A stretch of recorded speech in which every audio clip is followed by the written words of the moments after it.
નમસ્કાર મિત્રો, વિડીયોમાં તમારું સ્વાગત છે। જી હા મિત્રો, અત્યારે હાલ મોટા અને મહત્વના સમાચાર સામે આવી રહ્યા છે। તો મિત્રો, સમાચારમાં વાત કરીએ તો અમદાવાદના ભોપાલ પાસે આવેલા ઇસ્કોનો પ્લેટિનમાં ભીષણ આગ લાગી છે। આપણે જણાવી દઈએ કે શોર્ટ સર્કિટના કારણે અથવા તો ફટાકડાના કારણે ઇસ્કોનો પ્લેટિનમાં 22ના માળે આગ લાગતા અફરાતફરીનો માહોલ સર્જાયો છે। ફાયર બ્રિગેડની 10 ગાડીઓ ઘટના સ્થળે પહોંચીને આગને કાબૂમાં લેવાનો પ્રયાસ હાથ ધરાયો છે।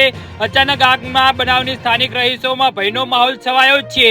જી હા મિત્રો, વિગતો એવી પણ છે કે આ બિલ્ડિંગમાં કેટલાક લોકો ફસાયા પણ છે, જેના પગલે બચાવ કાર્ય પણ હાથ ધરવામાં આવ્યું છે। મળતી માહિતી મુજબ આ બિલ્ડિંગમાં આગના કારણે 50થી વધુ લોકો ફસાયા પણ છે। જી હા મિત્રો, અત્યારે હાલ મોટા સમાચાર સામે આવી રહ્યા છે, જેમનું રેસ્ક્યુ ઓપરેશન પણ હાથ ધરવામાં આવ્યું છે। જો કે સ્થાનિક લોકોમાં ભયનો માહોલ પણ જોવા મળી રહ્યો છે। તો બીજી તરફ ફાયર વિભાગ દ્વારા આગને કાબૂમાં લેવા માટે સતત પાણીનો મારો પણ ચલાવવામાં આવી રહ્યો છે। જી હા મિત્રો, તો આના વિશે તમારું શું કહેવું છે તો નીચે મારી કોમેન્ટ બોક્સમાં જરૂરથી જણાવજો અને અમારી યુટ્યુબ ચેનલને સબસ્ક્રાઇબ કરવાની ભૂલતા નહીં।